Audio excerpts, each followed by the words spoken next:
Hello.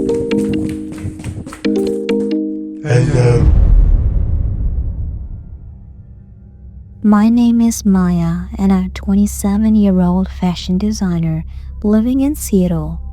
I moved here from a small town in Maine when I was 19, chasing dreams of becoming a model. Somehow, I ended up in fashion design instead.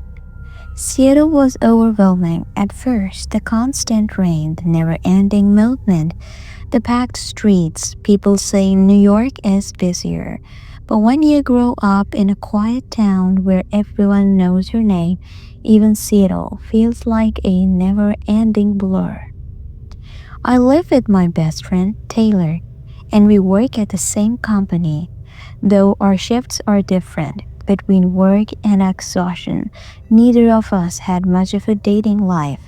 Last summer, we got bored and thought, why not try a dating app? I matched with two guys. The first one gave me an odd vibe, too eager, too intense, something just off.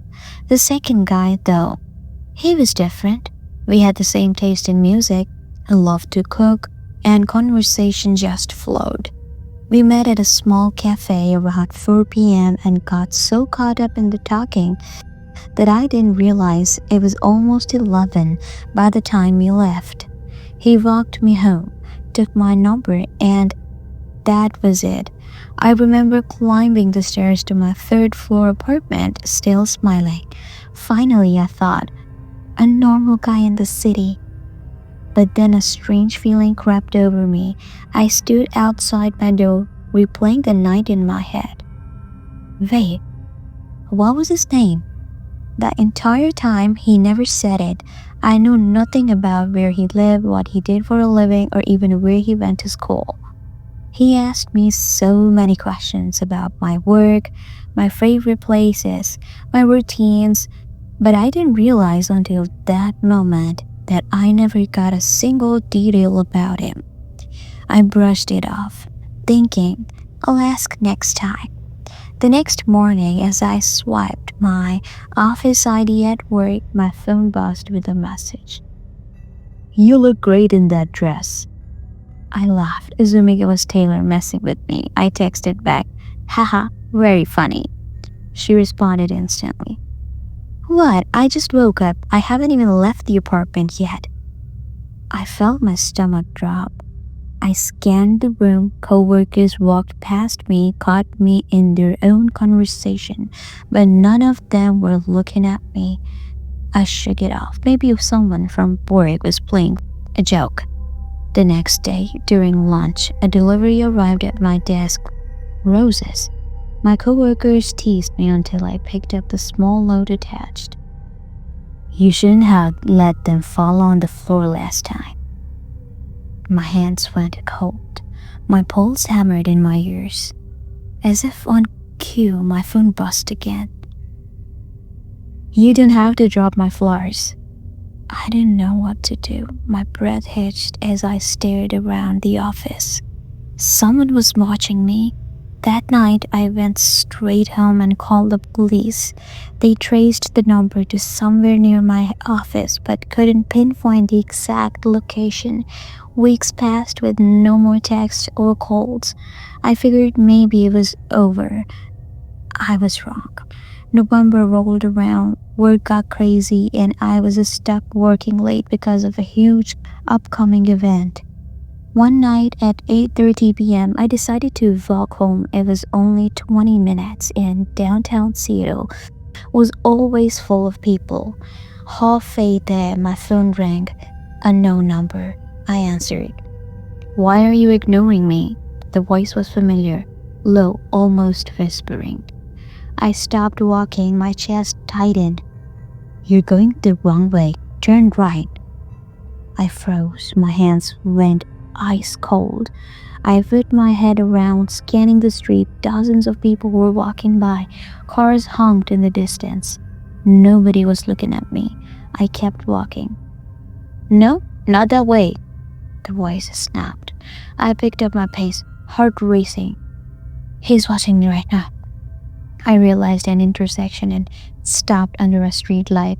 I suddenly had a thought. If he was close enough to see me, why couldn't I hear his voice outside of the phone? Slowly, I moved my phone away from my ear.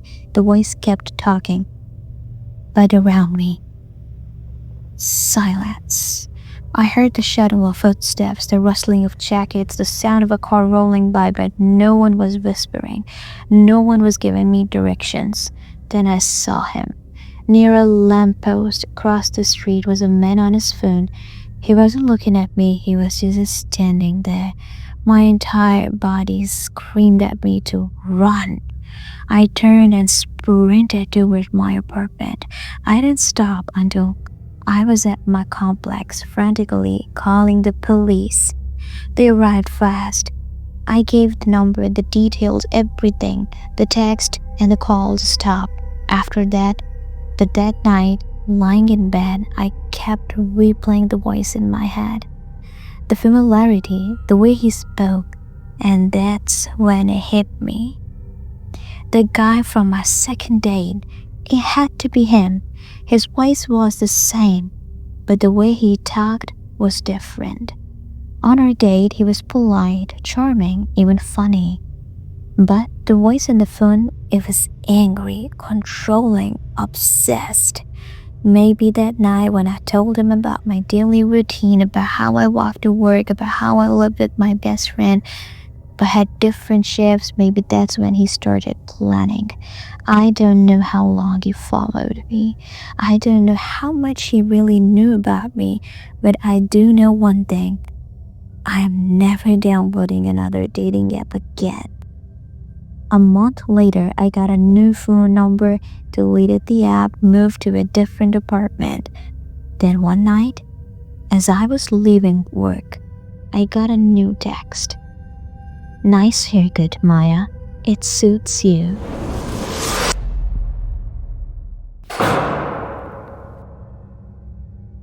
Every summer, my girlfriend and I made it a tradition to take trips somewhere new.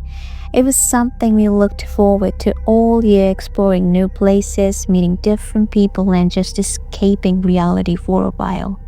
But one summer trip changed everything.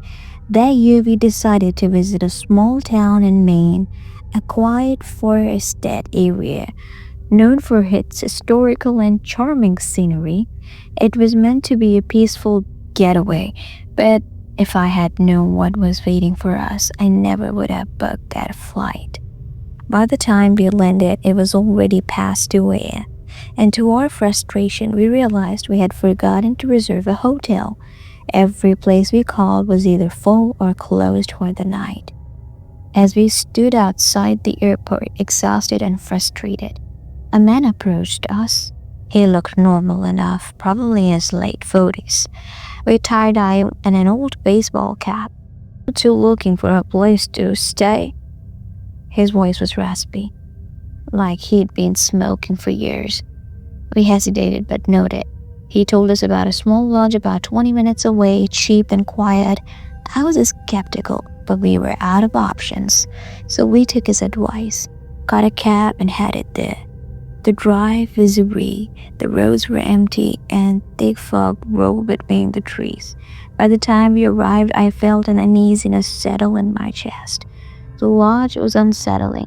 It was a 2-story building, but the paint was chipped, and the neon sign flickered weakly. The whole place had the abandoned feel, like no one had stayed there in years, but we were too exhausted to care. We checked in, got to our room, and collapsed onto the bed.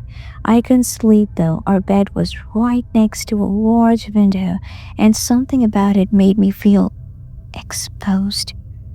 Restless, I got up to shut the curtains, but when I pulled them back, my heart stopped. Beyond the trees, just past the lodge's backyard, was a cemetery. Old, crumbling tombstones stood silently under the dim glow of the moon. A cold shiver ran down my spine. I shut the curtains immediately and crawled back into bed, telling myself it was just an old graveyard, nothing more.